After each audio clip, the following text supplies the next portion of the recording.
သာသနာတော်နှစ်2552ခုနှစ်ကောသာတက္ကရာ1380ပြည့်နှစ်ဝါကောင်လပိကျော်9ရက်ကျန်ကုန်တိုင်းစမ်းချောင်းမြို့နယ်အောင်ချမ်းသာရပ်ကွက်သီရိမင်္ဂလာလမ်းကံမြင့်ကျောင်းတိုက်ဓမ္မယုံအတွင်းဝယ်ဆင်ကျင်းပပြုလုပ်အပ်သည့်ဓမ္မလည်းပင်အခမ်းအနားဝယ်စမ်းချောင်းမြို့နယ်ဓမ္မသီရိလမ်းသုဒနာစင်တာအမှတ်25နေဥက္ကံထူဒေါ်ခင်ခင်ဝေသာ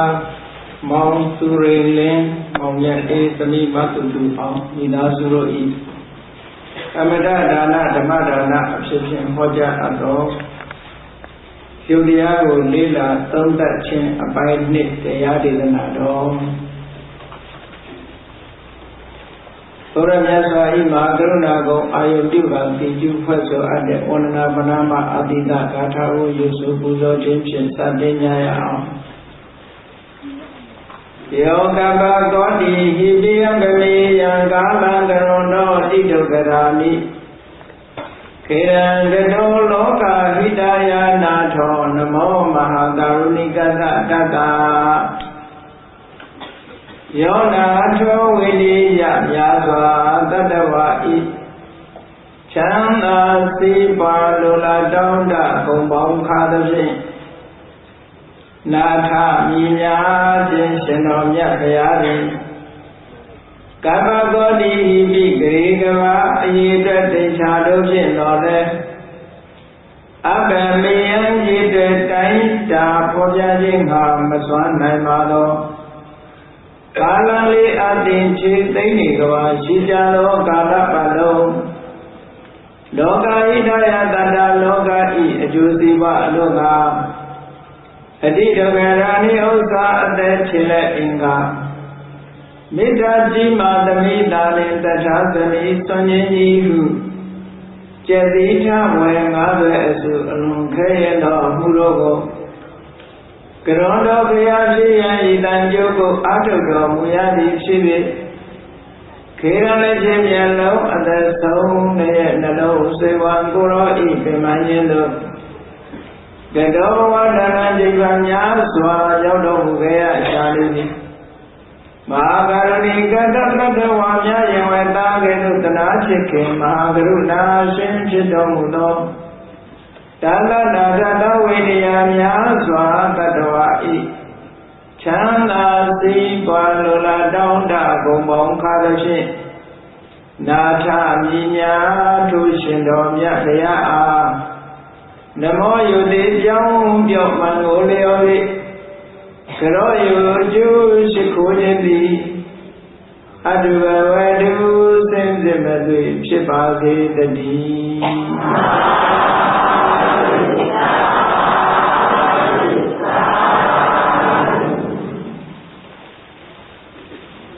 ယုတရားကိုလေးလာသုံးသပ်ခြင်းလူလောကကြီးကြည့်လိုက်မယ်ဆိုလို့ရှိရင်အလုံးပုံမှန်တန်တန်လေးမြင်နေရတွေ့နေရကျုံနေရတာတွေဟာလူတွေရဲ့မျက်စိနားနာလို့လျှာကိုယ်လို့ဆိုတာတွေနဲ့အင်္ဂါရက်တွေနဲ့ထိတွေ့ပြီးသိရှိနေရတာတွေဟာယုတ်တရားတွေပဲလူရဲ့ခန္ဓာကိုယ်ကြီးကိုဗာနဲ့တိဆောက်ထားတော့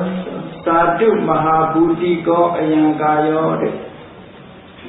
အယံကာယောဤလူတွေရဲ့ခန္ဓာကိုယ်ကြီးကိုသာတုမဟာဘူတိကောမဟာဘူတဆိုတဲ့ဓာတ်ကြီးလေးပါးနဲ့တိဆောက်ထားတာဖြစ်တယ်။လိုက်ကြည့်လိုက်ဘယ်နေရာပဲဖြစ်ဖြစ်မဟာဘူတဆိုတာတွေရဲ့အစုအဝေးကြီးပဲမဟာဘူတတွေနဲ့တိဆောက်ထားတယ်မဟာဘူတဆိုတာပုံစံအမျိုးမျိုးနဲ့ထင်ရှားပေါ်လွင်နေတာလေလူရဲ့ခန္ဓာကိုယ်ထဲမှာပဲဒီအင်္ဂါရက်တွေခေါင်းကပုံစံတစ်မျိုးခေါင်းမှာလည်းပဲနေရက်ကပုံစံတစ်မျိုးနှာခေါင်းကပုံစံတစ်မျိုးပုံစံအမျိုးမျိုးလက်ကတစ်မျိုးဝမ်းဘက်ကတစ်မျိုးခြေထောက်ကတစ်မျိုးပုံစံမတူတဲ့ဟာလေးတွေခန္ဓာကိုယ်ကြီးတစ်ခုတည်းခန္ဓာကိုယ်ရဲ့အတွင်းမှာရှိတဲ့ အင်္ဂါအစိုက်ပိုင်းနေကြည့်အောင်မယ်ဆိုလို့ရှိရင်ဟုတ်လားအသေးကပုံစံတစ်မျိုးအဆုပ်ကပုံစံတစ်မျိုးနှလုံးကပုံစံတစ်မျိုးအယိုးတွေအကြောတွေအသားတွေကပုံစံတစ်မျိုးဆိုပြီးတော့ဒါရီယာဘာတွေနဲ့တိဆောက်ထားတာလို့ဆိုမဟာဘုတ်၄ပါးပဲမှန်ပါပါဒီလိုအတုံးခဲလေးဖြစ်နေတာကအားလုံးဒီလိုယုတ်တရားတွေရဲ့တရားမြာကဘယ်လိုလုံးဆိုပထဝီပဲပထဝီကိုစုပြီးတော့တီးနေတာအဲ့ဒီလိုပထဝီကိုတီးနေအောင်ဘယ်သူကနေစုစည်းပေးထားလို့ဆိုအာဘောကစုစည်းပေးထားတယ်တခါအာဘောကလွန်ခဲ့လာလို့ရှိရင်ယူစည်းတယ်အဲ့တော့ပထဝီဆိုတာရုပ်အားလုံးရဲ့တရားဖြစ်တဲ့ခက်မာတဲ့အတုံးခဲဖြစ်တယ်အတုံးအခဲဖြစ်တဲ့တရားဖြစ်တယ်ပထဝီပေါ်မှာအခြေပြုပြီးတော့ထိုကဲ့သို့အခြေပြုနိုင်အောင်အာဘောကပြိုလဲတော့အောင်စုစည်းပေးထားတယ်တေဇောကရင်းကျက်လာစေတယ်မာလာစေတယ်အတုံးခဲခံရစေတယ်ဝါယောကနေပြီးတွန်းကန်ပေးထားတယ်ဟောဒါနဲ့ဒီပုံစံလေးတွေဟာမပြတ်မဟာဘုတ်၄ပါးနဲ့တည်ဆောက်ထားတာအဲ့ဒီမဟာဘုတ်၄ပါးပေါ်မှာမျက်စိနဲ့မြင်ရတဲ့အခြင်းဆိုတာပါရှိနေတယ်နဲ့နှာခေါင်းနဲ့အနံ့ရှူလို့ရတဲ့ရှူဆိုင်လို့ရတဲ့အနံ့ဆိုတဲ့ယူသဘောလေးတစ်ခုတည်ရှိနေတယ်နဲ့လျှာနဲ့ရဲလို့သိရတဲ့အရာသာဆိုတဲ့ယူသဘောလေးကတည်ရှိနေတယ်နဲ့အကျိုးတစ်ခုကိုထပ်ဆင့်ထုတ်လုပ်နိုင်တဲ့ဩဇာဆိုတဲ့အစီသဘောလေးကအစီအနစ်သဘောလေးကတည်ရှိနေတယ်နဲ့ဘယ်နေရာဖြစ်ဖြစ်လူရဲ့ခန္ဓာကိုယ်မှာအခြေခံအပြင်ဟောဒီရုပ်ရှိခုစုတွဲပြီးတော့နေတာမှန်ပါပါအခုဒီခန္ဓာဗေဒအနာတမီကျမ်းမှာဆိုတဲ့အတိုင်းပဲလူရဲ့ခန္ဓာကိုယ်ဟာဆဲလေးမြောင်များစွာနော်ရုပ်ကအမတန်သိနေတဲ့အမုံလေးစုပြီးတော့နေတာမှန်ပါပါတို့တော့ကြည့်လိုက်လို့ရှိရင်ပုံပန်းတဏ္ဍာကြီးနဲ့မြင်နေရတယ်လူဆိုတာပုံပန်းတဏ္ဍာတစ်မျိုးနဲ့မြင်နေရတယ်အမတန်အားကောင်းတဲ့မှန်ကြောင်းကြီးနဲ့ကြည့်လိုက်တယ်ဆိုလို့ရှိရင်လူရဲ့ခန္ဓာကိုယ်ဟာဇာချင်အောင်မျိုးလို့ပေါ့အပေါက်တွေနဲ့ဒီလိုတစ်ခုစီတစ်ခုစီဖြစ်နေတာမျိုးကိုမြင်ရလိမ့်မယ်အမြင်ကြည့်လေဘုန်းကြီးတို့ဝတ်ထားတဲ့အဝတ်ဒီတိုင်းကြည့်လိုက်မယ်ဆိုလို့ရှိရင်တော့တာမန်ကြည့်မယ်ဆိုရင်အဝတ်ပုံသဏ္ဍာန်အတိုင်းမြင်နေရမယ်တေးသေးချာချာလေးလာကြည့်လိုက်မယ်ဆိုလို့ရှိရင်ခြေချောင်းကလေးတွေမမြင်ရဘူးလားမြင်ရပါဘူးခြေချောင်းကလေးတွေပေါင်းထားတာဘေးကနေရုပ်တရက်ကြည့်လိုက်လို့ဆိုရင်ခြေချောင်းလေးတွေပေါင်းထားတယ်လို့သိရရဲ့လားမသိရပါဘူးမသိရဘူးတချို့ကမြင်လို့မရအောင်ပိတ်တဲမျက်စိနဲ့တာမန်မျက်စိနဲ့ထိုးဖောက်ပြီးတော့မမြင်ရအောင်ပိတ်တဲဖြစ်နေတာတို့တော့စုထားတာအများကြီးကိုစုထားတယ်လို့ဒီလိုမှတ်မှန်ပါပါဗျာဒီပေါင်မုံလေးဖုတ်ထားတယ်ဆိုလို့ရှိရင်ကြည့်လိုက်ရင်တော့တဒုံနဲ့တခဲတယ်လို့ထင်ရလိမ့်မယ်တို့တော့မဟုတ်ဘူးဂျုံမုံလေးတွေကိုရေကနေစုစည်းထားလို့အတုံးခဲလေးဖြစ်နေတာနော်မှန်ပါပါအမုံလေးတွေလူခန္ဓာကိုယ်မှာလည်းထို့အတူပဲအမုံလေးတွေ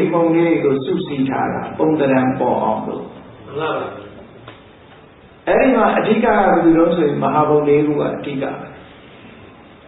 ကြောင့်မို့မြတ်စွာဘုရားကရုပ်ကြောင့်ရှင်းပြတိုင်းတုတ်တန်နေတဲ့မှာရုပ်ဆိုတာဘာလဲဆိုရင်မဟာဘုတ်၄ပါးရဲ့မဟာဘုတ်၄ပါးကိုမှီပြီးတော့ဖြစ်နေတဲ့ရုပ်တွေရဲ့ဒါပဲရှိတယ်နော်သတ္တရောသမဟာဘုဒ္ဓမဟာဘုတ်၄ပါးရဲ့စတုဏံသမဟာဘုဒ္ဓနာဥပါဒာယရူပံမဟာဘုတ်၄ပါးကိုမှီပြီးတော့ဖြစ်နေတဲ့ရုပ်ရဲ့လို့မြတ်စွာဘုရားဆိုလိုဟောပြောလိုတဲ့ရုပ်တွေဟာအဲ့ဒါသို့တော်လူတွေရဲ့တဏ္ဍာမှာတော့ကောင်းတို့လက်တို့ခြေတို့စသဖြင့်ပြင်ပဗဟိတဆိုရင်ဒါကတစ်ပင်ဒါကကြောက်ခဲဒါကအိမ်စသဖြင့်ပုံစံအမျိုးမျိုးနဲ့လူတွေကထင်မြင်ယူဆပြီးတော့အမိနာမပညာတွေတင်ပြီးတော့ခေါ်နေကြတာဘယ်ရာပဲဖြစ်ဖြစ်ဟောဒီရုပ်ရှိခုရဲ့အစုအဝေးကြီးများတာဖြစ်တယ်လို့ဒီလိုမှတ်ရနော်မှန်ပါပါဗျာခန္ဓာကိုယ်မှာလည်းရုပ်ရှိခုရဲ့အစုအဝေးကဲလူသားတွေကြတော့ဒီတဲ့ပိုးလာတဲ့ရုပ်တွေရှိသေးတယ်ဒါကအခြေခံရုပ်ကတော့ဒီရှိခုပဲအဲ့ဒီရှိခုထဲမှာဘာတွေပိုးလာတော့ဒါပုံပေါ်သွားပြီဒီရှိခုနဲ့ဆိုရင်ဇလံပေါ်နေပြီလူတွေမှာနော်မှန်ပါပါဗျာသို့တော့လိုအပ်တာတွေဘာတွေရှိနေတော့ဆိုကြည့် လူတွေရဲ့ခန္ဓာကိုယ်ထဲမှာသက်ရှိတတဝါအားလုံးပေါ့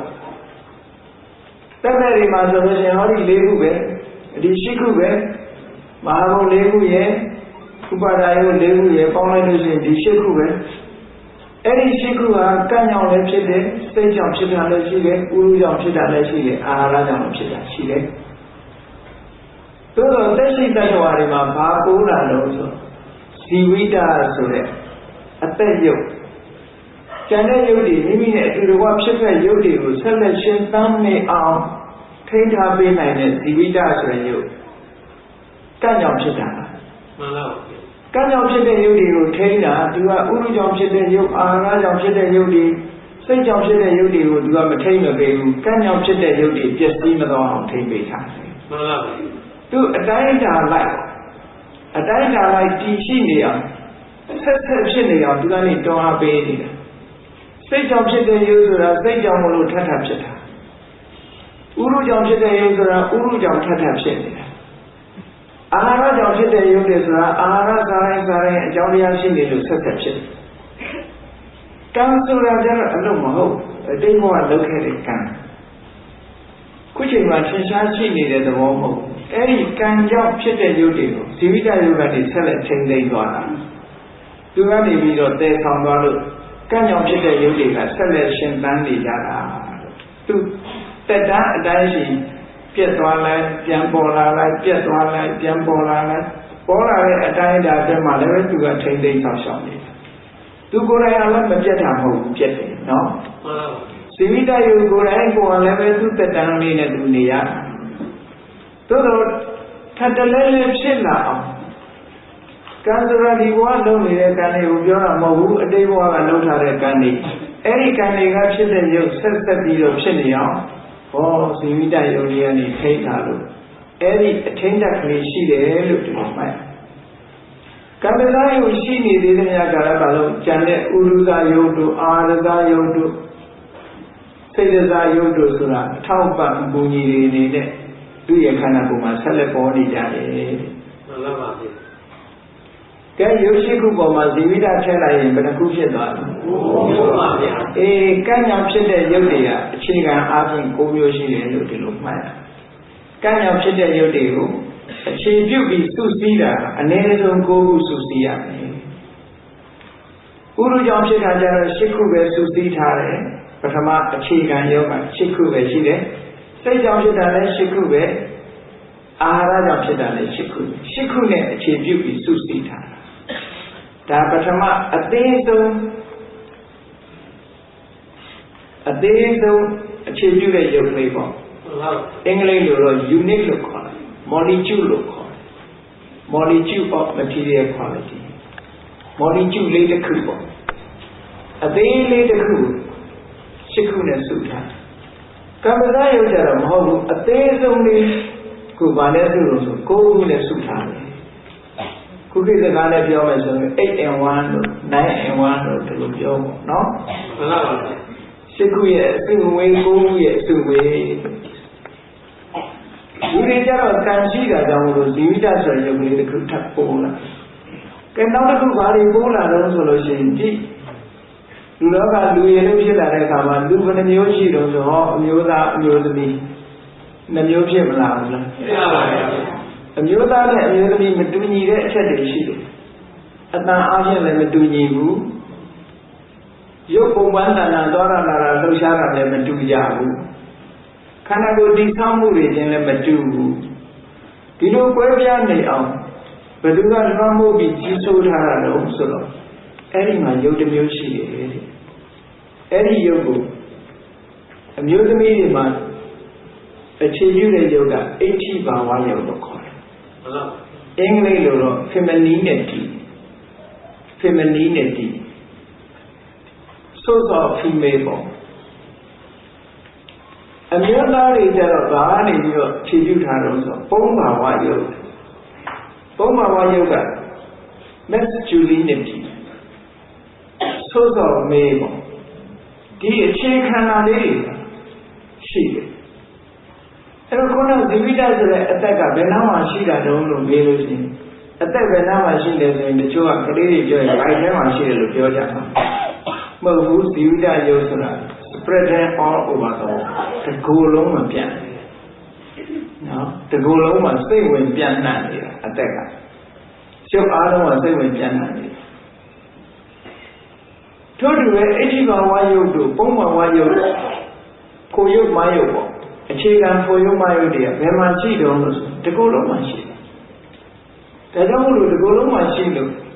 အမျိုးသမီးရဲ့ပုံပန်းတဏ္ဍအမျိုးသားရဲ့ပုံပန်းတဏ္ဍတွေကွဲပြားခုခေတ်အနာတမီဆရာတွေကတော့ပြောမှာပေါ့ဟော်မုန်းတက်ကြောင့်ဒါအခေါ်ကွဲတော်တာပဲဖြစ်ပြီနော်မှန်ပါပါအဋ္ဌိဘာဝဘုံဘဝဒါကိုဟော်မုန်းလို့ခေါ်ရင်ခေါ်ပေါ့သူ့ကိုဟော်မုန်းဆိုတာဘယ်လာတာလဲလို့ဆိုရင်ကံကနေဖန်တီးပေးလိုက်တာပဲအခြေခံကတော့အကြောင်းနာပဲအဲ့ဒီလိုအဋ္ဌိဘာဝယုတ်ဘုံဘဝယုတ်ထည့်လိုက်မယ်ဆိုလို့ရှိရင်ခုနကကံ့ကြောင့်ဖြစ်တဲ့ unit 9ခုတည်းကနေပြီးတော့အဋ္ဌိဘာဝဘုံဘဝထည့်လိုက်ဘယ်လောက်ဖြစ်သွား17ခုဖြစ်ပြီဟုတ်ကဲ့ဟုတ်လားအဲ့တော့အုပ်စုလိုက်နေတာအဋ္ဌိဘာဝယုတ်ဆိုတဲ့ဒီ quality တစ်ခုထည့်လိုက်တဲ့အခါရုပ်ရဲ့အကြည့်သေးလေးတစ်ခုထည့်လိုက်တဲ့အခါခုနက9ခုနဲ့သူကတစုဘုံဘဝနဲ့ခုနက9ခုနဲ့တစုအဲ့ဒါကိုပဲရုပ်10ခုကိုတစုရုပ်10ခုကိုတစုလို့ဒီလိုဖွဲ့စည်းထားဖွဲ့စည်းပြီးတော့တည်နေတာကိုပြောတာနော်unit ဖွဲ့ထားတာအစုလိုက်ရုပ်ဟာတစ်ခုတည်းမှမတည်နေဘူးအစုလိုက်တည်နေကြတယ်ဒါကိုရူပကလာပလို့ခေါ်တယ်ရုပ်ကလပ်အစုလိုက်ဖြစ်နေတာခန္ဓာကိုယ်ထဲမှာရှိတဲ့အစုလေးတွေပဲကြည့်လေပေါင်မုံဖုတ်တာကြည့်တာပေါင်မုံကိုကြည့်မယ်ဆိုရင်တစားစီဖဲ့ကြည့်လိုက်မယ်ဆိုရင်ပေါင်မုံကသူအစုလိုက်စုနေတာပဲလေစုနေလို့ပေါင်မုံလုံးကြီးလို့ထင်နေတာထို့တူပဲအဝတ်ကိုကြည့်ရင်လည်းခြေချောင်းလေးတွေစုနေတာမဟုတ်လားမှန်ပါဘူးအဲ့ဒီတိုင်းပဲခန္ဓာကိုယ်ထဲမှာလည်းပဲကာမဂုဏ်တွေကအစုလိုက်နေတာအစုလိုက်စေတစာယုတ်တရားလည်းအစုလိုက်ပုရုဇာယုတ်တရားလည်းအစုလိုက်အဲ့လိုတစုစီ unit တွေစုပြီးတော့ထားလို့ပုံမှန်သဏ္ဍာန်ကြီးပေါ်နေတာတဲ့တခုလည်းမဟုတ်ဘူးအများကြီးတစုရဲ့အကြောင်းကိုပြောပြကဲနောက်တစ်ခုဘာရှိသေးတော့ကံ့ကြောင့်ဖြစ်တဲ့ယုတ်တွေကအခြေခံအပြင်နောက်တစ်ခုဘာရှိတော့ဆိုလို့ရှိရင်စိတ်တည်ရဲ့မိယာယုတ်ကိုဝတ္ထုယုတ်လို့မြတ်စွာဘုရားကပဋ္ဌာန်းမှာတော့ဝတ္ထုလို့လည်းခေါ်တယ်ရှင်မဘုရားဘောဓအထေရဆရာလက်ထက်ရောက်တဲ့အခါကျတော့ဟရိယဆိုတဲ့စကားလုံးလေးထည့်ပြီးတော့ဟရိယဝတ္ထုယုတ်လို့ခေါ်လိုက်တယ်ဒါပေမဲ့ပါဠိတော်မှာဟရိယဝတ္ထုယုတ်ဆိုတာကိုဖော်ပြထားခြင်းမရှိပါဘူး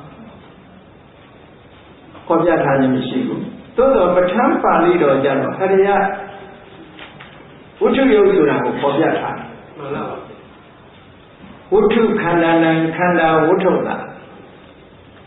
ပုရိသတာပစ္စေနပစ္စယောခန္ဓာဝတ္ထုတာဝတ္ထုခန္ဓာနံတော့ဒီလိုပဋ္ဌာန်းပါဠိတော်မှာဝတ္ထုဆိုတဲ့နာမည်နဲ့ခေါ်တာတခါရူပလို့ဆိုတဲ့တာမညနာမည်နဲ့လည်းပဲပဋ္ဌာန်းပါဠိတော်မှာဟောဒီရုပ်ကိုရည်စူးပြီးတော့မြတ်စွာဘုရားကယံရူပနိတာယမနောဓာတုသမနောဝိညာဏဓာတုသဝတ္တန္တိဓာရူပမနောဓာတုယာသမနောဝိညာဏဓာတုယာသနေတယပစ္စယေနပစ္စယောဆိုပြီးတော့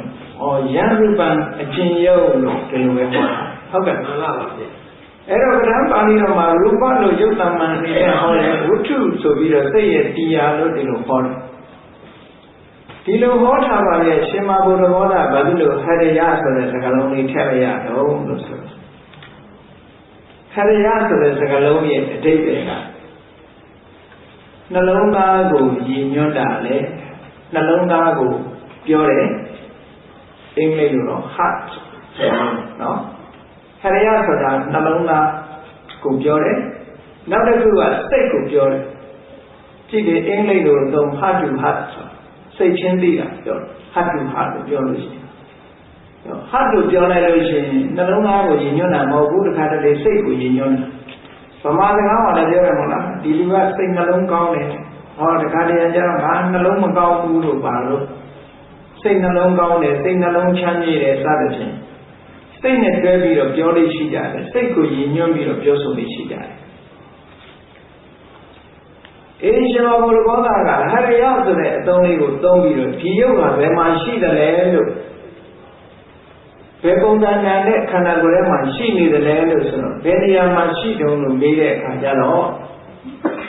စာပေလာတိုင်းပြောရမယ်ဆိုရင်အလုံးဒီကနေ့ခေတ်မှာဒီနှလုံးသားရဲ့ function ပေါ့နှလုံးသားရဲ့လုပ်ဆောင်ချက်အကြောင်းတွေကိုလူတွေသိကြတယ်နှလုံးသားဟာ24နာရီခုံးနေတာမဟုတ်လားECG တို့ဘာလို့ရိုက်ကြည့်ပြီးနှလုံးခုံတာမှန်လားမမှန်ဘူးလား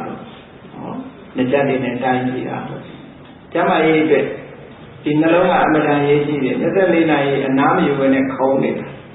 နှာခေါင်းကအသက်ရှူနေတာရဲ့နှလုံးလေးကခုံးနေတာရဲ့ဘယ်တော့မှနားရတယ်မရှိဘူးလူအိတ်တွေနဲ့ခုံးနေတာနော်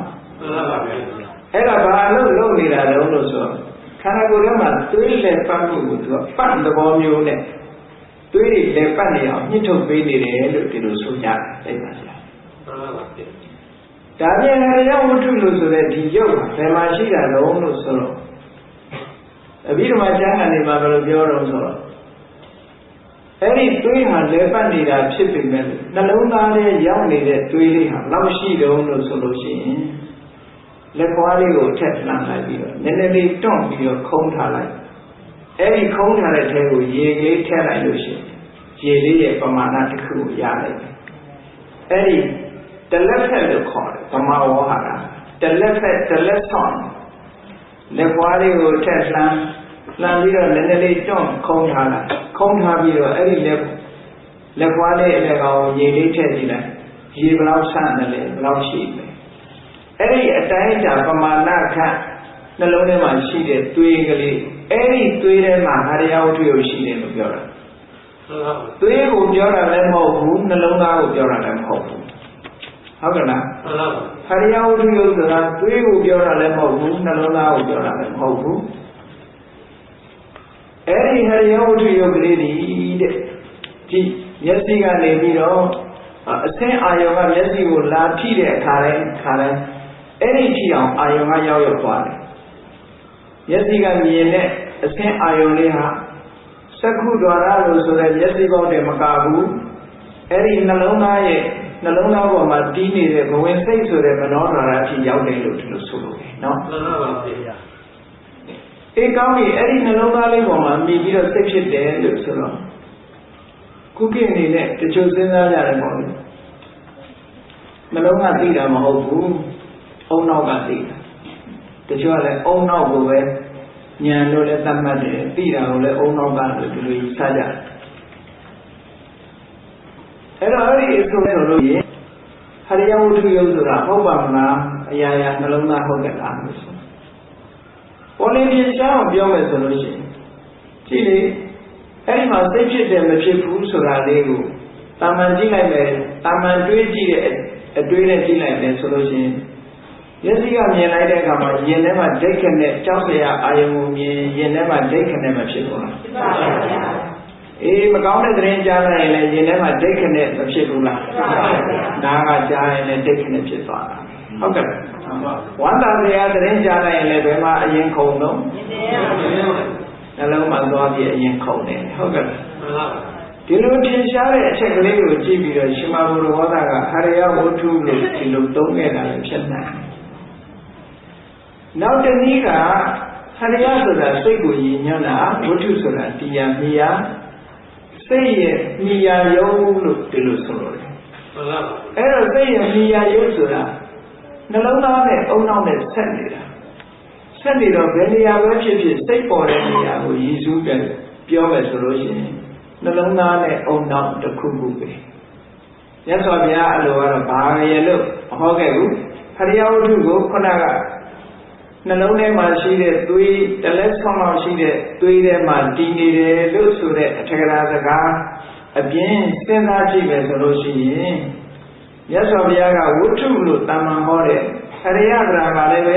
စိတ်ကိုဟောတယ်ဆိုရင် ဟာရယဝတ္ထုဆိုတာစိတ်ရဲ့တရားယုံလို့ပြီးတော့မိုင်းဆိုလို့ရှိရင်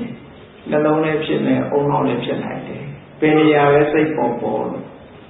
ဘာဖြစ်လို့လဲဆိုလို့ရှိရင်ကြည့်ဖြစ်တဲ့မုန်းတယ်ဆိုရင်နှလုံးသားတွေကဖြစ်တာတစုံတစ်ခုခက်ခက်ခဲခဲကြံစီပြီးတော့တွေးတောကြတယ်ဆိုရင်လူတွေဘယ်ကိုကုတ်လုံးခေါင်းကုတ်တာလားဘိုင်းကုတ်တာလား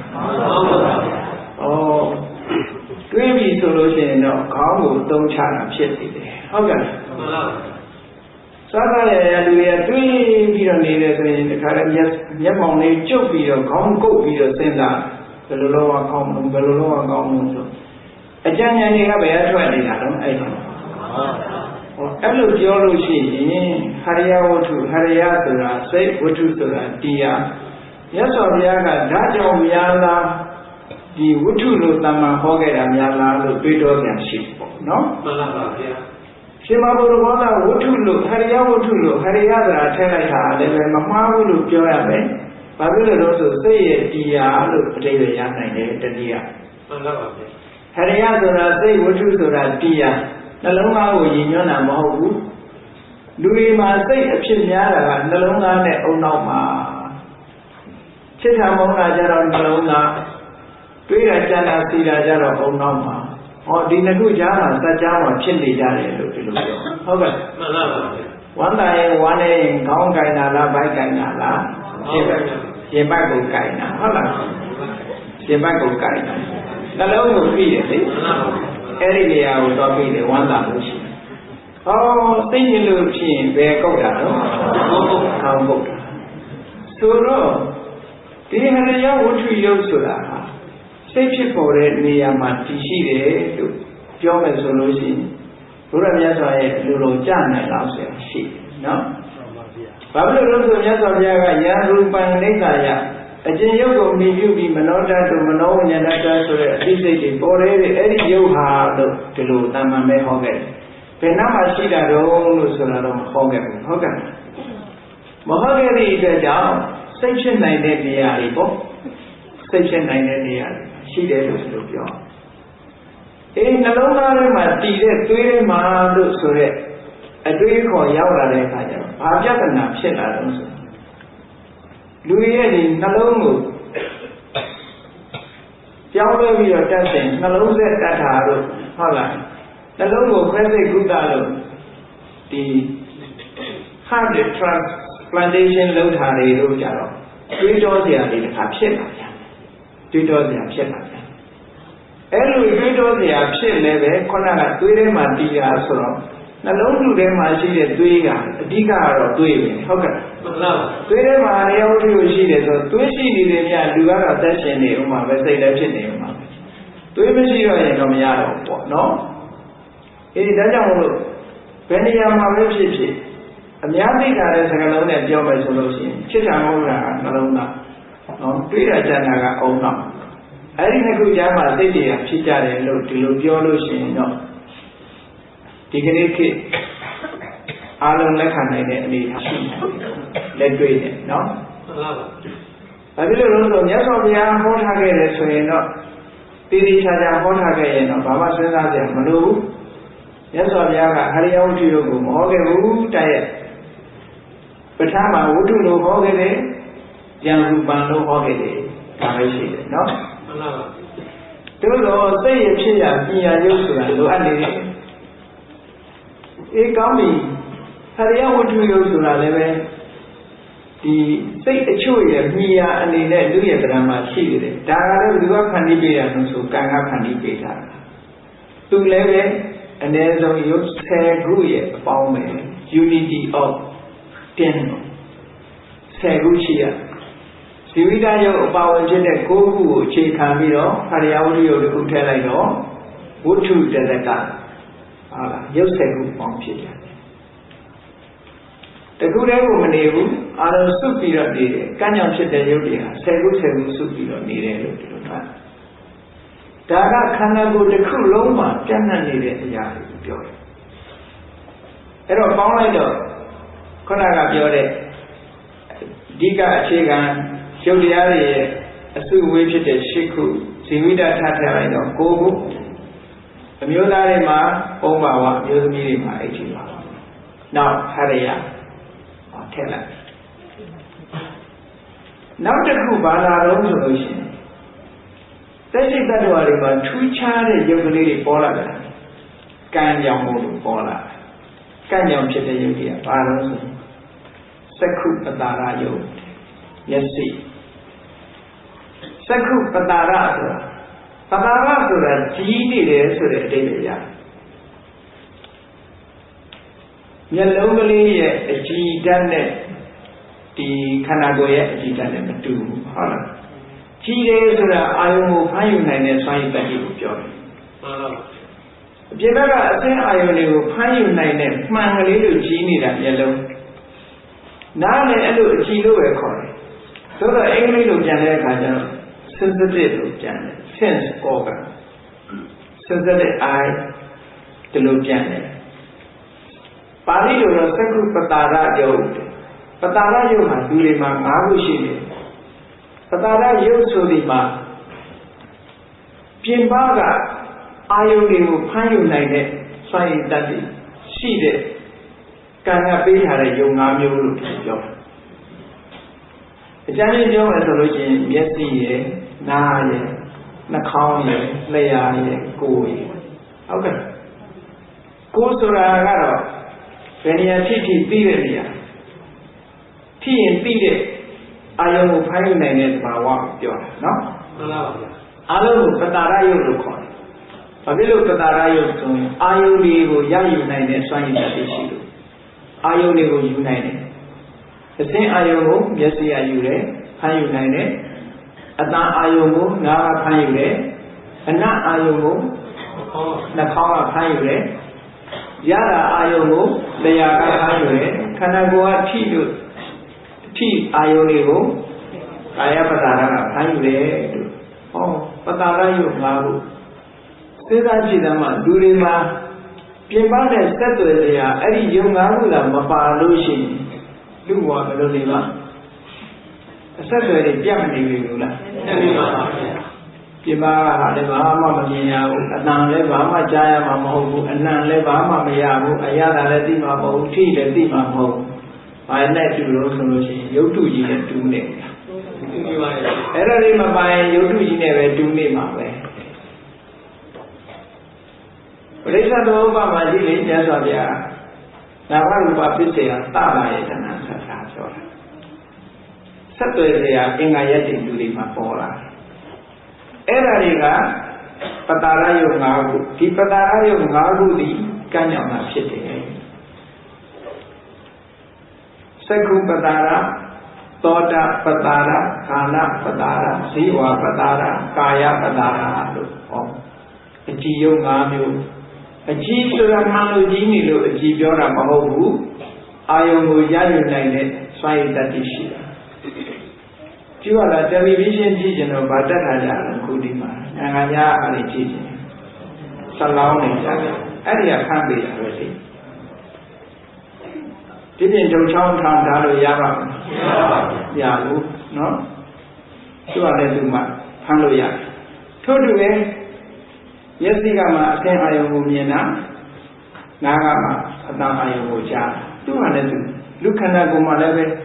ဖမ်းဖို့ပြင်ပကအာယုံတွေနဲ့ဆက်သွယ်ဖို့ဖမ်းယူဖို့အင်္ဂါရက်တွေပေါ်နေတယ်အဲ့ဒါကဒါလည်းပဲယုတ်တရားလို့ခေါ်တယ်ဟုတ်ကဲ့အဲ့တော့ယုတ်တရားပေါင်းမှာကြံသက်ကြည့်လိုက်လို့ရှိရင်ဘယ်လောက်ရှိသွားလို့အားလုံးအခြေခံက၈ယုတ်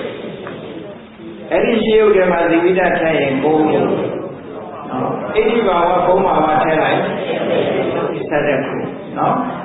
နောက်တစ်ခါဟရိယထည့်လိုက်7ခုနောက်ပြီးတော့သက္ကုပတာရသောတာပတာရခန္ဓာပတာရဇီဝပတာရကာယပတာရထည့်လိုက်လို့ရှိရင်ဘယ်လောက်ရှိလဲ7ခုရှိသွားဒါရုပ်အစစ်7ခုအဲ့ဒီထဲမှာဘာလို့နေတော့လို့ဆိုတော့ဘာမပြောသေးတာလို့ဆိုတတ္ထဆိုတဲ့ယုတ်ကလေးတစ်ခုမပြောရသေးဘူး။ဘာဖြစ်လို့မပြောတာလို့ဆိုတော့တတ္ထဆိုတဲ့ယုတ်ကလေးကစိတ်ကြောင့်ဥဒုကြောင့်သာဖြစ်တာကံကြောင့်ဖြစ်တဲ့နေမှာမပါဘူး ဟုတ်ကဲ့အတန်ဆိုတဲ့ယုတ်ကလေးကစိတ်ကြောင့်ဖြစ်တယ်ဥရုကြောင့်ဖြစ်တယ်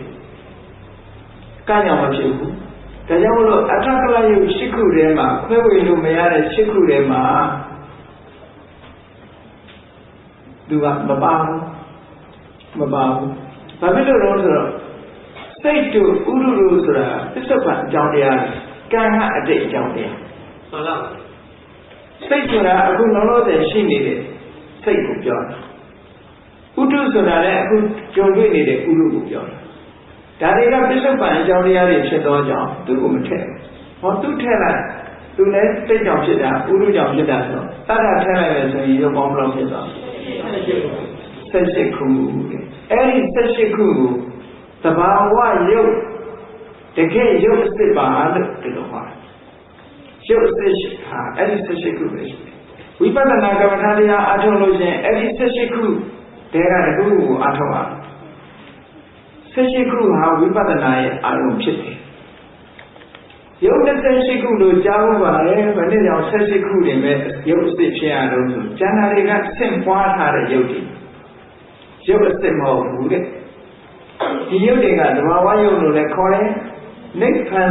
ဆိုင်ရာအကြောင်းတရားတွေကထုတ်လုပ်ထားတဲ့ရုပ်တွေလို့လည်းခေါ်တယ်မှန်ပါပါဗျအဲ့ဒီရုပ်တွေကသာလေရုပ်အစစ်ဒါဖြင့်ကံတက်တဲ့နဲ့ရနိုင်တဲ့ရုပ်တွေကဘယ်ရုပ်တွေလို့မေးလို့ရှိရင်ခုနကပြောတဲ့ပတာရုပ်၅ခုဆိုတာကံတက်တဲ့ဥဒုကြောင့်မျက်စိမဖြစ်နိုင်ဘူးနော်စက္ကုပတာရယုံမရနိုင်ဘူးအာဟာရကြောင့်ပတာရယုံမရနိုင်ဘူးစိတ်ကြောင့်ပတာရယုံမရနိုင်ဘူးရနိုင်လို့ရှိရင်အကောင်းစားအကောင်းလေးတွေစားနေမယ်ရာသီဥတုကောင်းမယ်ဆိုရင်မျက်လုံးတွေတစ်လုံးပြီးတစ်လုံးထပ်ပေါ်နေမှာပေါ့နော်အဲ့တော့ကန့်ညောင်တာလည်းရနိုင်တာသူကဒီဟာကကန့်ညောင်တဲ့ဖြစ်တယ်ပတာရယုံ၅ခုဆိုတာကန့်ညောင်တဲ့ဖြစ်တယ်ဒါကြောင့်မို့ပျက်စီးသွားရင်အစားထိုးလို့မရဘူးဟုတ်လားပျက်စီးသွားရင်အစားထိုးလို့မျက်စိကုလို့ရတယ်ဆိုတာသဘာဝမပြည့်စည်သေးရင်လားကုလို့ရတယ်။အကယ်၍ artificial မျက်လုံးနဲ့လူတွေလုံးလို့ရလာပြီလို့ဆိုရင်တော့ဒါကန့်ညောင်မဟုတ်ဘူးကန့်ညောင်ကြီးမဟုတ်ဘူးလို့ပြောကြရှိနိုင်တယ်ပေါ့။သို့တော့ကနေ့ထိအောင်မြင်မှုမရှိသေးပါဘူးဒါ။အဲ့တော့ကံတက်တဲ့ကြောင့်ဖြစ်တယ်လို့ဒီလိုအပြီးမှကျမ်းဂန်တွေမှာဆိုတယ်။နောက်တစ်ခုဇီဝိတယုတ်ဆိုတဲ့ခန္ဓာကိုယ်ထိမ့်သိမ့်ဆောင်ရှောက်တဲ့ကာမဂုဏ်ရုပ်တွေကိုစောင့်ရှောက်မှုပေးတဲ့ရုပ်လေးဟာလည်းကံ့ကြောင့်ပဲဖြစ်တယ်။ဒီပြန်ဟာကြောင့်မဖြစ်ဘူး။ပတာရေယုံ၅ခုဇီဝိတယုတ်တစ်ခုနောက်ပြီးတော့အဋ္ဌိဘာဝ၃ဘာဝFeminity Masculinity အဲ့ဒီရုပ်တွေကလည်းကံ့ကြောင့်တတ်ဖြစ်တယ်။နောက်ပြီးတော့ခရယစိတ်ရည်တရားရုပ်ဆိုတာလည်းကံ့ကြောင့်တတ်ဖြစ်တယ်။ပေါင်းလိုက်တဲ့အခါကျတော့ရုပ်၉ခုပတာရယုံ၅ခုရဲ့ဇီဝိတရဲ့အဋ္ဌိဘာဝ၃ဘာဝခရိယဟောဒီယုံ၅ခုကကံ့ကြောင့်ပဲဖြစ်တယ်တခြားအကြောင်းကြောင့်မဖြစ်ဘူးတဲ့ဒါကြောင့်မို့ဧကံကမ္မဇယုံလို့ပြောတာနော်အကြောင်းတွေနဲ့ပြောလိုက်မယ်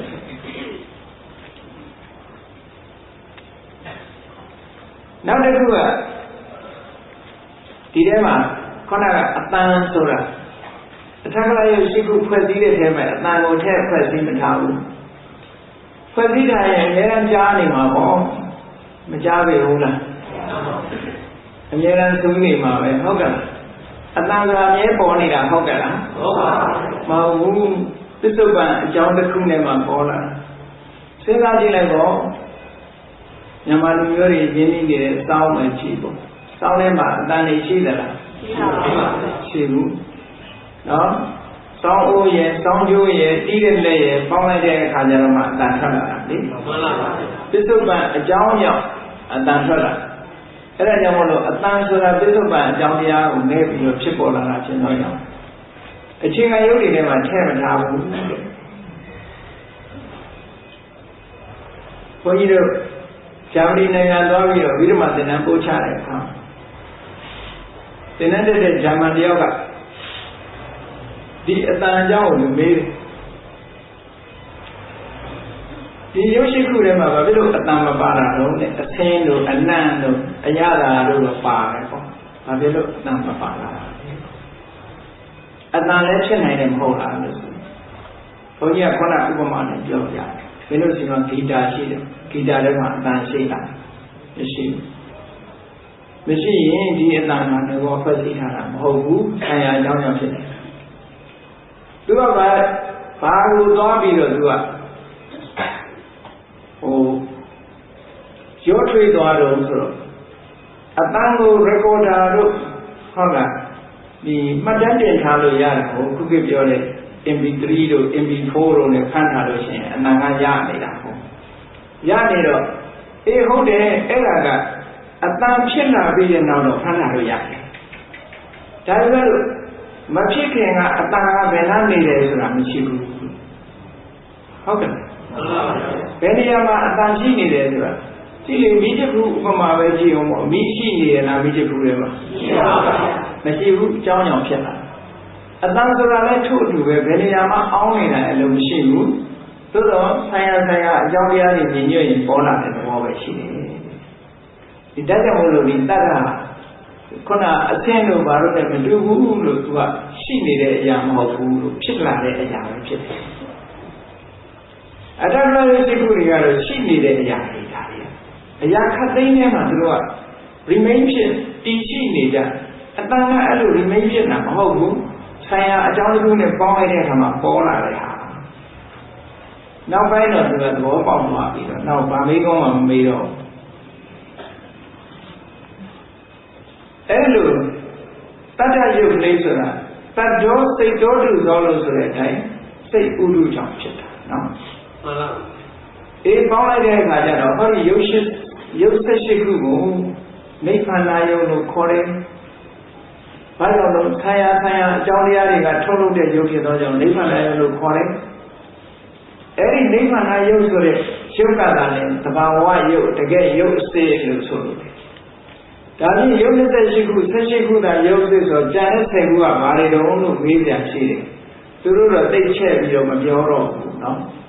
ဘာဖြစ်လို့လဲဆိုဝိပဿနာဉာဏ်နဲ့ရှုရင်သုံးသပ်ဖို့ရင်ကတော့ဒီ18ခုပဲကျန်တာကဒီကလစီလေးတွေကြားထဲမှာကြားလေးဆိုတာမရှိဘူးလားရှိပါဘူးဘယ်လိုပဲထိနေဆိုတော့ပဲစီကလေးတွေဖန်မှုထဲမှာထည့်ထားလိုက်တတိနဲ့တတိထိနေတယ်လို့ပြောနေမယ်လို့အဲ့ဒီအသိနှစ်ခုကပူးကပ်ပြီးတော့တခုတည်းဖြစ်မသွားတာကိုထောက်လို့ရှိရင်သူတို့နှစ်ခုကြားမှာလူမျက်စိနဲ့မမြင်နိုင်တဲ့ space လေးတွေကြားလေးတွေရှိတယ်ဆိုတော့သိလားအေးလူတွေဝတ်နေတဲ့အထက်လဲကြည့်လေခြေချောင်းလေးတွေကသူကတန်းစီနေတာအဲ့လိုတန်းစီနေနိုင်တာကိုကကြားထဲမှာကြားလေးတွေရှိတယ်ဆိုတာပြောတယ်အဲ့ဒါကိုအာကာသယုတ်လို့ခေါ်တယ်နော်ဟောဒီယုတ်ကလတစ်ခုနဲ့တစ်ခုကြားဆဲလေးတစ်ခု group တစ်ခုကြားပေါ့လေယုတ်အစုကလေးတွေကာမဂယုတ်ဆိုရင်10ခုအစုနော်စေတသာယုတ်ဆိုလို့ချင်းအခြေခံ10ခုအစုဥဒ္ဒယုတ်ဆိုရင်အခြေခံ10ခုအစုအာဟာရယုတ်ဆိုလို့ချင်းအခြေခံ10ခုအစုကာမဂယုတ်မှာအခြေခံ9ခုအစုနဲ့10ခုအစုအဲ့ဒီယုတ်တစ်စုနဲ့တစ်စုကြားထဲမှာဒီကြားလေးတွေရှိတယ်အဲ့ဒီဈာခံလေးတွေကိုအာကာသယုတ်လို့ခေါ်တယ်ဟုတ်ပါဘူးပြိသေရယုတ်လို့လည်းခေါ်တယ်ပိုင်းခြားတဲ့ယုတ်နော်ဟုတ်ပါဘူးအဲ့ဒါကတစ်ခုနောက်ပြီးတော့ကြည့်ရင်လူတွေဟာဒီယုတ်ခန္ဓာကိုယ်ကြီးမှာတယောက်နဲ့တယောက်ဆက်သွယ်တဲ့အခါမှာကျန်တဲ့လူတယောက်ကိုသိနိုင်အောင်ခန္ဓာကိုယ်ရဲ့လှုပ်ရှားမှုတွေ activity တွေခန္ဓာကိုယ်ရဲ့လှုပ်ရှားမှုတွေအမူအရာတွေမရှိဘူးလားရှိပါဘူးအေးလူတယောက်ကိုလာစေခြင်းလို့ရှိရင်လက်ရပြတာလို့ sign language လို့ဆိုပါစို့လူတွေအသုံးပြုနေတဲ့ sign language ဟုတ်လားလက်ညှိုးလေးထောင်ပြီးတစ်သက်ပိတ်ရင်စကားမပြောနဲ့လို့ပြောတာတော့မို့တိုးလို့ပြောတာနော်မှန်ပါပါအဲ့လို sign language တွေကိုဒါကာယဝိညာဉ်လို့ခေါ်တာအဲ့ဒါလေး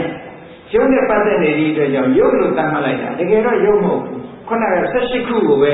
ဆွဲပြီးတော့သူ့ကိုရုပ်တစ်ခုလို့ခေါ်လိုက်တာဟုတ်ကဲ့လားမှန်ပါပါကလပ်လေးတစ်ခုကြားက space လေးကိုရုပ်တစ်ခုခေါ်တယ်လို့ပဲဒီရုပ်ရဲ့လှုပ်ရှားမှုဒီအမှုအရာတွေကိုလည်းပဲရုပ်လို့ခေါ်လိုက်တာ လူရဲ့ပုံပန်းတဏ္ဍမျိုးမျိုးလောက်ပြတာဒီမှန်တယ်ည sign language ဒီမှန်တယ်ညဒါကာယဝိညာဉ်တစ်ဖက်သားကိုသူ့ရဲ့လူရဲ့ဌာနကိုသိစေတဲ့ယုတ်ဝိညာဉ်တိဆိုတာသိစေတစ်ဖက်သားကိုကိုယ့်ရဲ့ဌာနကိုဖော်ထုတ်တာဒါကကာယဝိညာဉ်နောက်တစ်ခါကျတော့ပါးစပ်ကနေပြီးတော့ထုတ်ပြီးတော့အတန်နဲ့တွဲဖက်ပြီးတော့ပြောတာကျတော့ဝစီဝိညာဉ်ဝစီဝိညာဉ်ကျတော့တတ္တယုံနဲ့အမြဲတွဲနေရအတန်မပါဘယ်လိုလုပ်သိအတန်မထွက်တဲ့လူဆိုဇက်ကလေးပဲထုတ်တယ်ဟိုတယောက်ကနားမလဲဘူးနော်ဘာပြောတာတော့ဘာပြောတာတော့မေးနေရတယ်ဟုတ်ကဲ့အတန်လေးနဲ့ကျွဲလိုက်ပါဝစီဝိညာဉ်ရုပ်ကထင်းထင်းရှားရှားရှိတယ်အဲ့ဒီဝစီဝိညာဉ်ဆိုတဲ့ဒီစကားပြောတဲ့ကိုလည်းပဲစကားပြောတဲ့ရုပ်ကိုလည်းပဲရုပ်လို့ဒီလိုသတ်မှတ်လိုက်တာအမှန်ကအတန်ရဲ့အမှုအရာနဲ့လူတွေသိတဲ့စကားလုံးကိုဖော်ထုတ်ပေးတာကိုပြောတာပဲသူကယုတ်တိတတ်ရင်တော့မဟုတ်ဘူးသို့တော့ရုပ်နဲ့ဆက်ဆက်ပြီးနေတဲ့အရာဖြစ်တော့ကြောင့်သူ့ကိုလည်းရုပ်လို့သတ်မှတ်လိုက်တယ်ဘယ်နှခုရှိပါလဲ၃ခုရှိပါနော်အေးတခါတည်းရာသီဥတုတွေကကောင်းစားရတော့ဆရာလေးကလည်းကောင်းတဲ့အခါကျတော့ခန္ဓာကိုယ်လေးကပေါ့ပေါ့ပါပါမရှိဘူးလား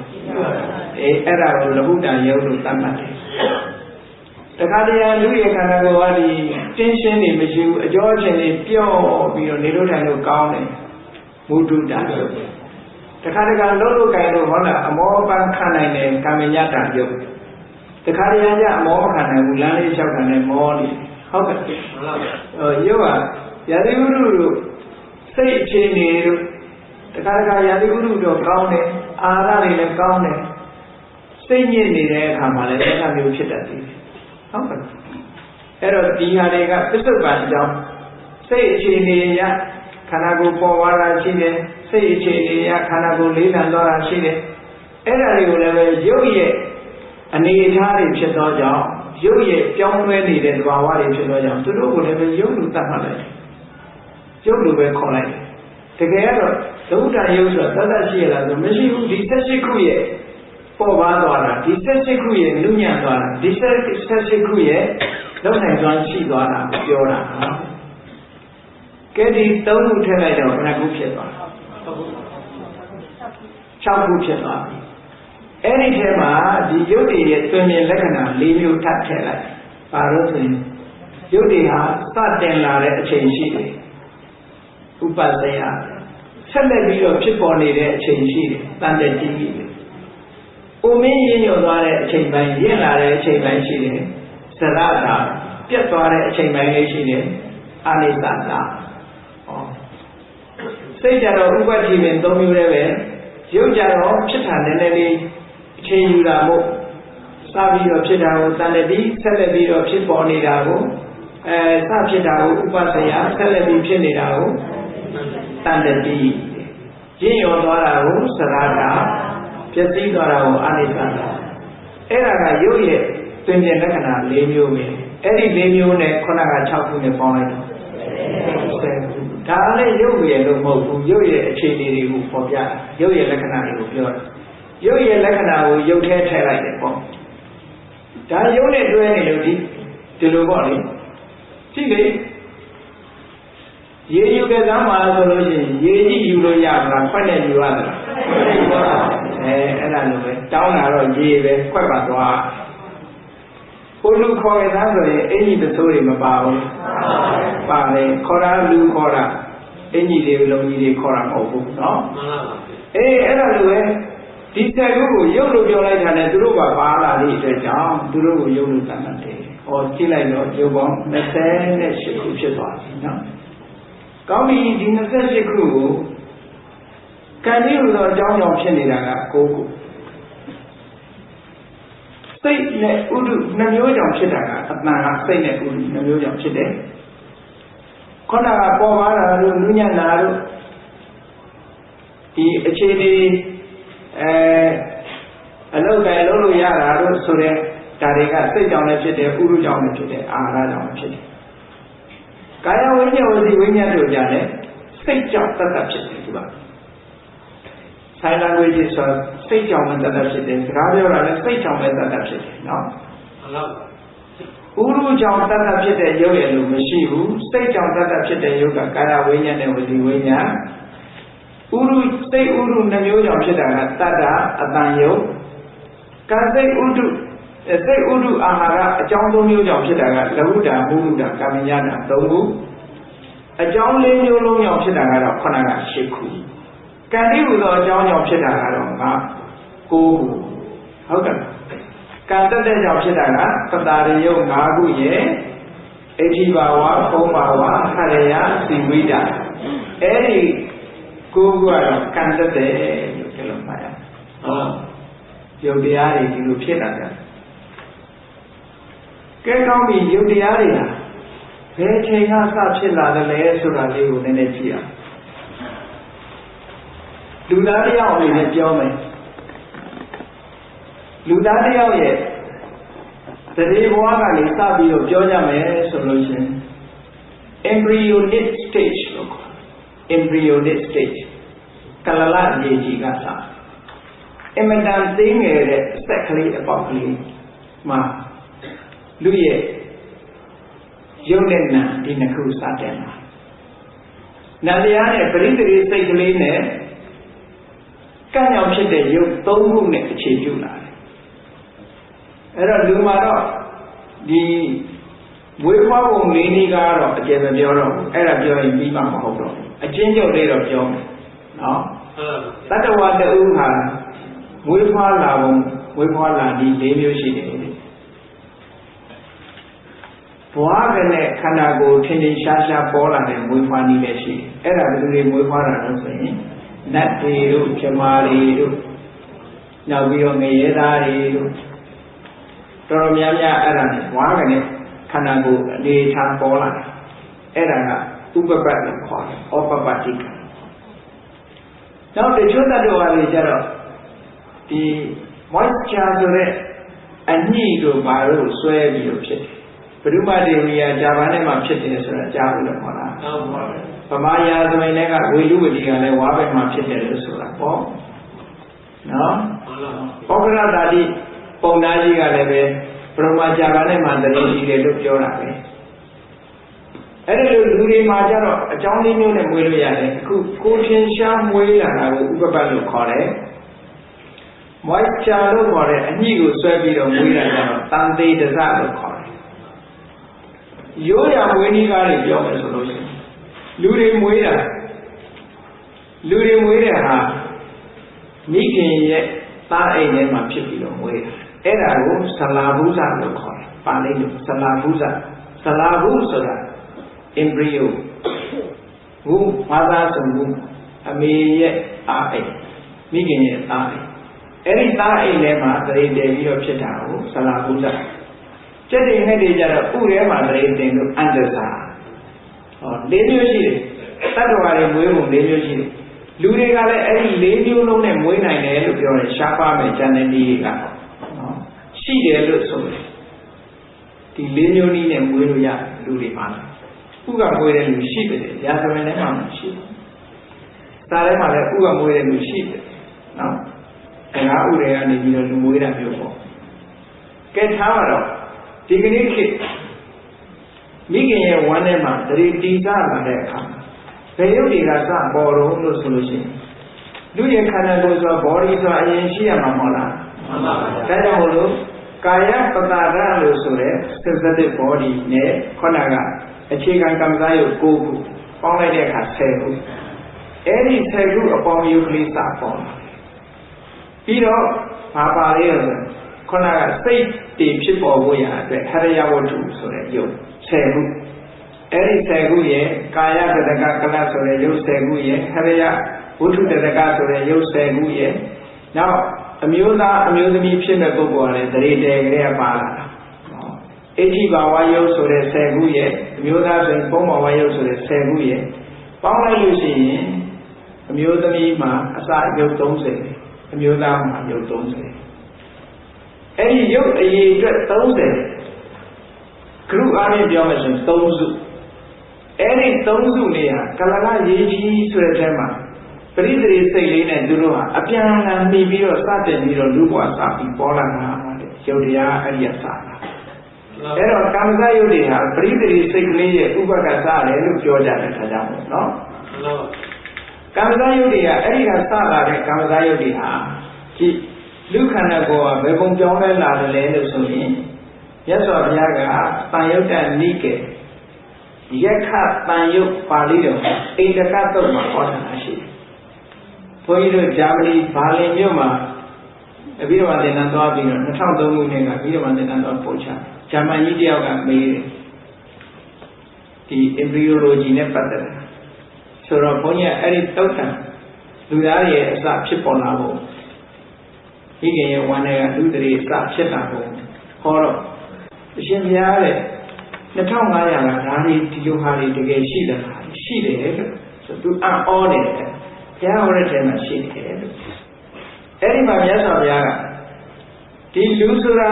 တခြားကနေဖြစ်လာတာမဟုတ်ဘူးဟောလို့တည်းတည်းပြီးတော့ဖြစ်လာတယ်ဆိုတာကိုမြတ်စွာဘုရားဟောတာပထမကလလံဟောတိပထမဆုံးမှာကလလဆိုတဲ့ရေကြီးပေါက်ကလေးကစတယ်အဲ့ဒါကတပတ်တိတိကြနောက်ပြီးတဲ့အခါကျတော့ကလလရေကြီးလေးရဲ့တပတ်ကြာတဲ့အခါကျတော့အနေထားပြောင်းလာ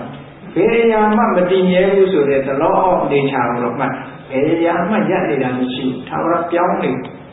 အဲ့ဒီကလလဆိုတဲ့ရေကြီးလေးကနောက်တစ်ပတ်ထဲရောက်တဲ့အခါကျဘာဖြစ်သွားလို့ဆို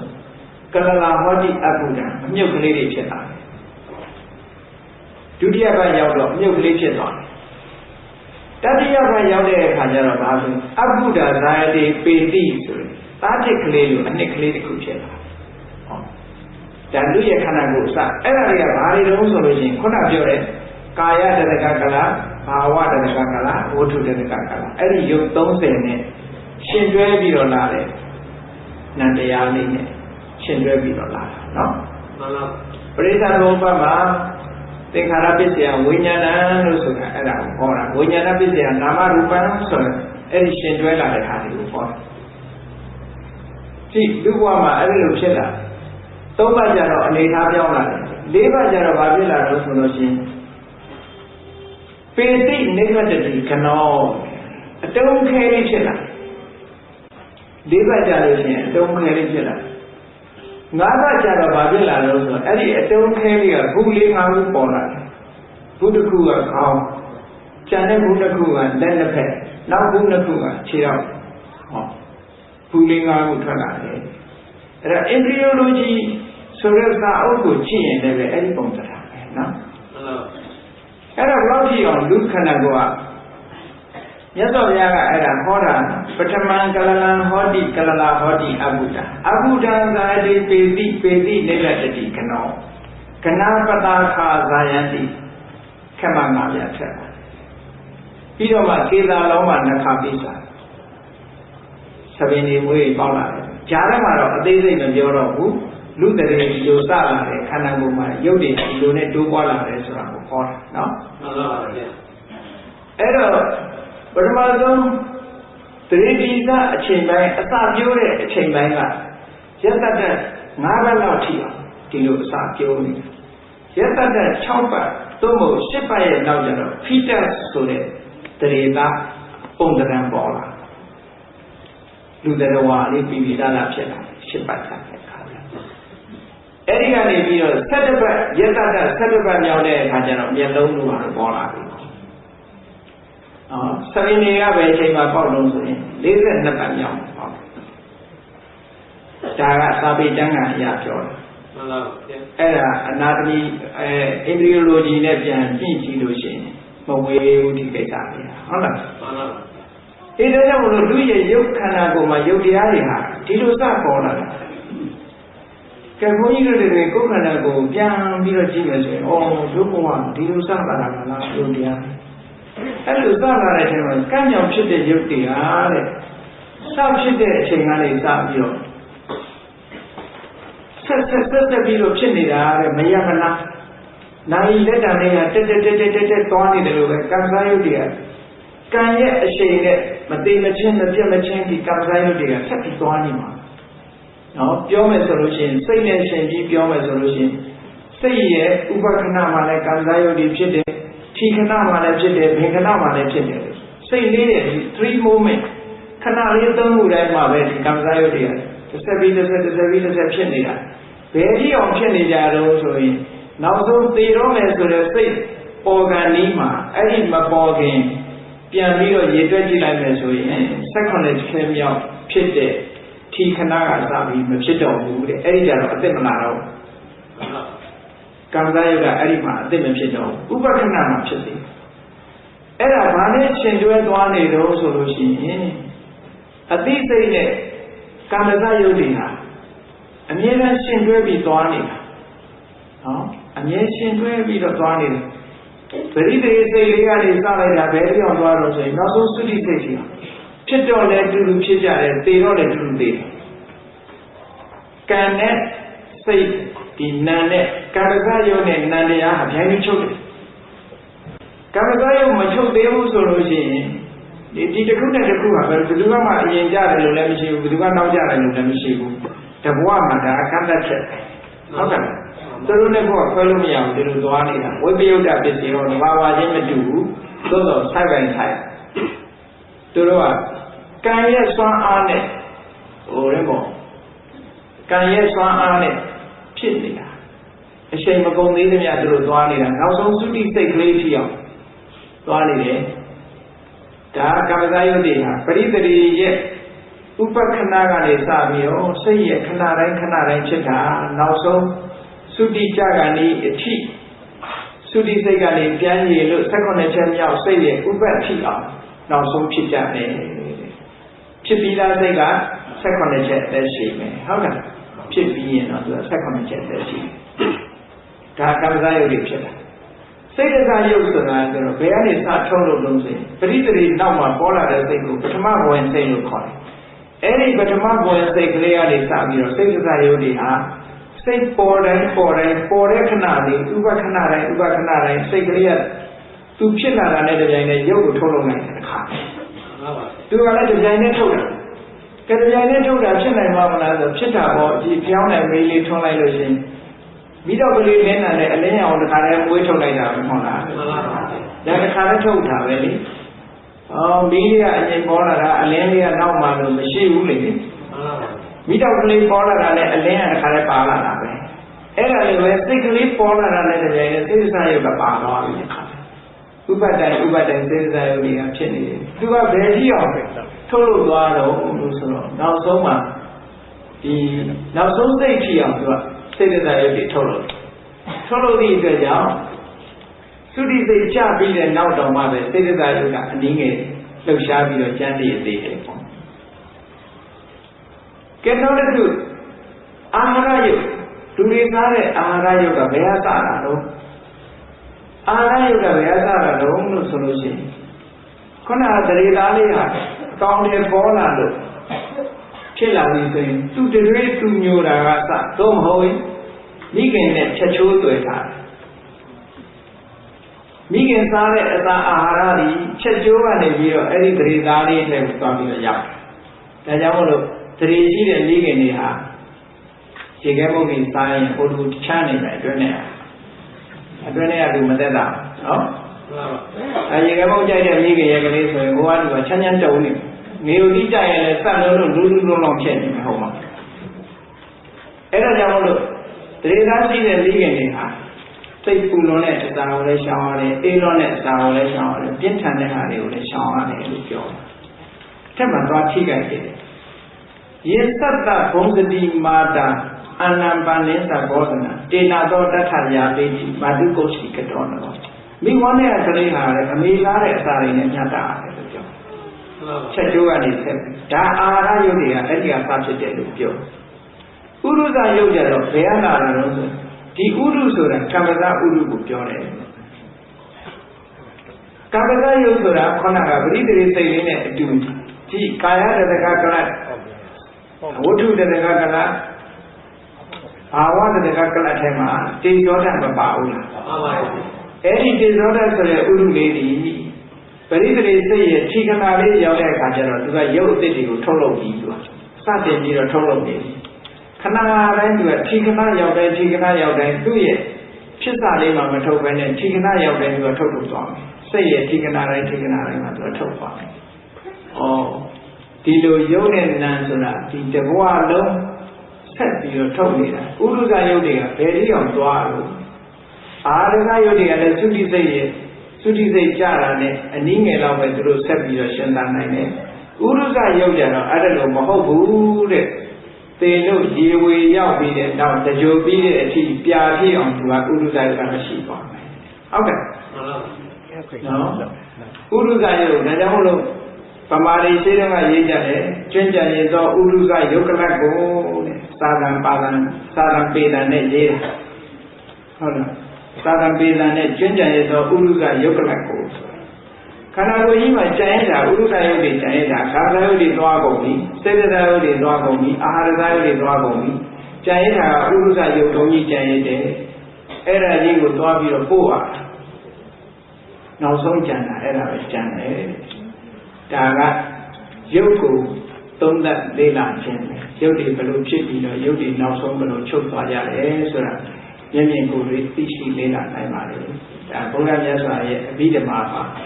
ရုပ်တရားနဲ့ပတ်သက်ပြီးတော့ဟောထားချက်ဒီတဲ့ပို့ပြီးတော့အသေးစိတ်လေ့လာကြလို့ရှိရင်ဝိသုဒ္ဓိမဲ့ကျမ်းလို့အဘိဓမ္မာတသင်္ဃာကျမ်းလို့ဒီကာယောကျမ်းလို့ဒါတွေကိုဖတ်ရှုလေ့လာရမှာဖြစ်ပါတယ်ဒီကနေ့တော့ရုပ်နဲ့ပတ်သက်လို့သိစရာလေးတွေတော်တော်များအောင်သုံးအောင်အကျဉ်းချုပ်အားဖြင့်ဟောပြတာဖြစ်ပါတယ်။ဒါကြောင့်မို့လို့ဒီရုပ်ခန္ဓာကိုယ်ကြီးရဲ့သဘာဝတရားတွေကိုအခုလိုအသေးစိတ်လေ့လာပြီးတော့သိရှိခြင်းဖြင့်ဘာအကျိုးရှိလို့ဆိုရင်တတ္တပညာဥပ္ပန္တိတတ္တဝါဆိုတဲ့အတွေးကိုဖြောင်းနိုင်ပါလေ။သဘာဝတရားတွေကသူ့ဘာသူဖြစ်နေတယ်ဆိုတဲ့အမြင်ကိုမြင်လိုက်တာနဲ့တတ္တပညာဥပ္ပန္တိတရားဝါဆိုတဲ့ဟာမဟုတ်တော့ဘူးဆိုတာထင်ရှားသေးတယ်။ဒါကြောင့်လို့တရားဝါဆိုတဲ့မှားနေတဲ့တတ္တပညာဆွဲနေတဲ့စိတ်ထဲမှာဆွဲနေတဲ့ဒီအမှတ်ပညာကြီးတစ်ခုပျောက်သွားအောင်ဘုရားရဲ့အဘိဓမ္မာတွေကယုတ်တရားတွေကိုဆင်ញင်စဉ်းစားခြင်းဖြင့်တတ္တပညာကိုဖယ်ရှားပြီးတော့အမှန်တရားကိုတွေ့ရှိနိုင်ကြပါစေကုန်သတည်း